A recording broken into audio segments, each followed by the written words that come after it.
The Friedman model, the equations of general relativity, which determined how the universe evolves in time, are too complicated to solve in detail. So what Friedman did instead was to make two very simple assumptions about the universe. That the universe looks identical in whichever direction we look, and that this would be true if we were observing the universe from anywhere else. On the basis of general relativity and these two assumptions, Friedman showed that we could not expect the universe to be static. In fact, in 1922, several years before Edwin Hubble's discovery, Friedman predicted exactly what Hubble found. That is really, really cool actually. That Friedman could predict what Hubble would discover in a few years from then. That is pretty amazing. The assumption that the universe looks the same in every direction is clearly not true in reality. For example, the other stars in our galaxy form a distinct band of light across the night sky called the Milky Way. But if we look at distant galaxies, there seems to be more or less the same number of them in each direction. So the universe does seem to be roughly the same in every direction, provided one views it on a large scale compared to the distance between the galaxies. For a long time, this was sufficient justification for Friedman's assumption to the real universe. But more recently, a lucky accident uncovered the fact that Friedman's assumption is in fact a remarkably accurate description of our universe. This, by the way, is one of the cool stories of modern physics, especially. Uh, Listen on, this is very interesting. In 1965, two American physicists, Arno Penzias and Robert Wilson, were working at the Bell Labs in New Jersey on the design of very sensitive microwave detectors for communicating with orbiting satellites. Bell Labs was one of the premier industrial scientific institutes anywhere in the history of modern, um, in the recent times, I think. But yeah, uh, Bell Labs was very, very famous until it got broken up. So anyway, Penzias and Wilson were working at this Bell Labs in New Jersey. They were worried when they found that their detector was picking up more noise than it ought to, and that the noise did not appear to be coming from any particular direction. First, they looked for bird droppings on the detector and checked for other possible malfunctions, but soon ruled these out. They knew that any noise from within the atmosphere would be stronger when the detector is not pointing straight up than when it is, because the atmosphere appears thicker when looking at an angle to the vertical. Noise was the same whichever direction the detector pointed, so it must have come from outside the atmosphere. It was also the same day and night throughout the year, and even though the Earth was rotating on its axis and orbiting around the Sun. This showed that the radiation must come from beyond the solar system and even from beyond the galaxy, as otherwise it would vary as the Earth pointed the detector in different directions. The fact, in fact, we know that the radiation must have traveled to us across most of the observable universe. Since it appears to be the same in different directions, the universe must also be the same in every direction, at least on a large scale. We now know that whichever direction we look in, the noise never varies by more than 1 part in 10,000. So Penzias and Wilson had unwittingly stumbled across a remarkably accurate confirmation of Friedman's first assumption. At roughly the same time, two American physicists at nearby Princeton, it's also in New Jersey, Bob Dickey and Jim Peebles, were also taking an interest in microwaves. They were working on a suggestion made by George Gamow, once a student of Alexander Friedman, that the early universe should have been very hot and dense, glowing white hot. Dickey and Peebles argued that we should still be able to see this glowing because light from very distant parts of the universe would only now be reaching us.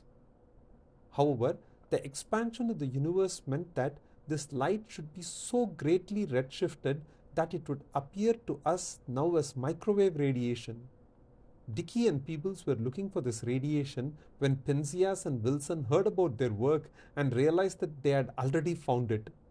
For this, Penzias and Wilson were awarded the Nobel Prize in 1978, which seems a bit hard on Dickey and Peebles. Now, at first sight, all this evidence that the universe looks the same whichever direction we look in might seem to suggest that there is something special about our place in the universe. Of course, if from our place it looked same everywhere, so we must be kind of the center of the universe, right? That's what the author is trying to say. Just say Stephen Hawking. He's famous enough. That's true. He is famous enough, right? Yeah.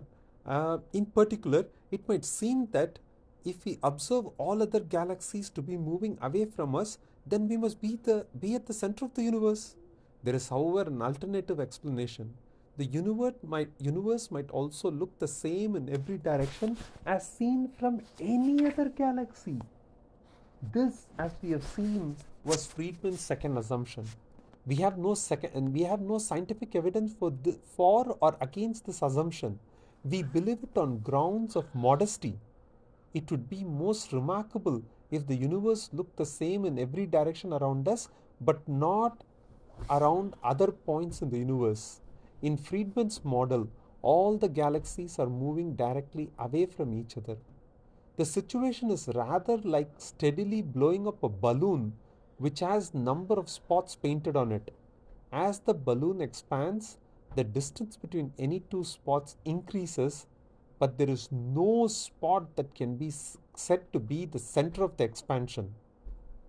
Moreover, the farther apart the spots are, the faster they will be moving apart.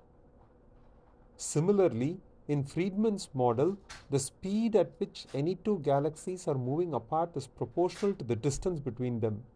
So it predicted that the redshift of a galaxy should be directly proportional to the distance from us, exactly as Hubble observed. Despite the success of his model and his prediction of Hubble's observations, Friedman's work remained largely unknown in the West. It became known only after similar models were discovered in 1935 by the American physicist Howard Robertson and the British mathematician Arthur Walker in response to Hubble's discovery of uniform expansion of the universe. Although Friedman found only one, there are in fact three different kinds of models that obey Friedman's two fundamental assumptions. In the first kind, which Friedman found, the universe is expanding so sufficiently slowly that gravitational attraction between the different galaxies causes the expansion to slow down and eventually to stop.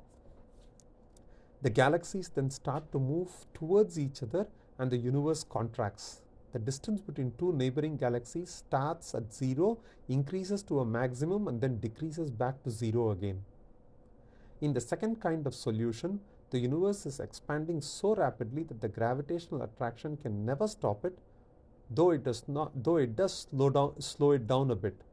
The separation between neighboring galaxies in this model starts at 0 and eventually the galaxies are moving apart at a steady speed.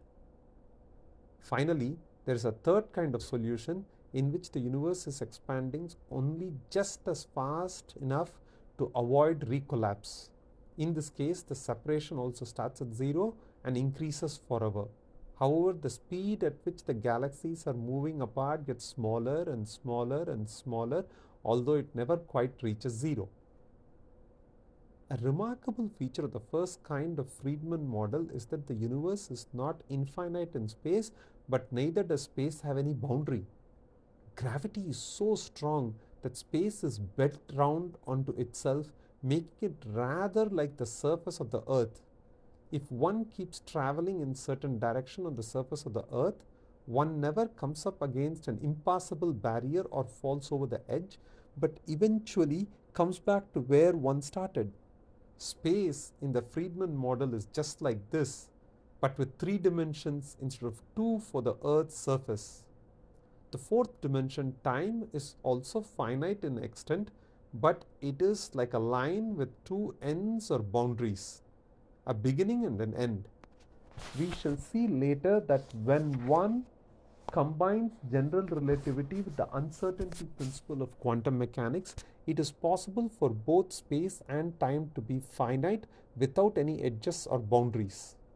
The idea that one could go right around the universe and end up where one started makes good science fiction, but it doesn't have much practical significance because it can be shown that the universe would recollapse to zero size before one could get around. You would need to travel faster than light in order to end up where you started before the universe came to an end. And that is not allowed.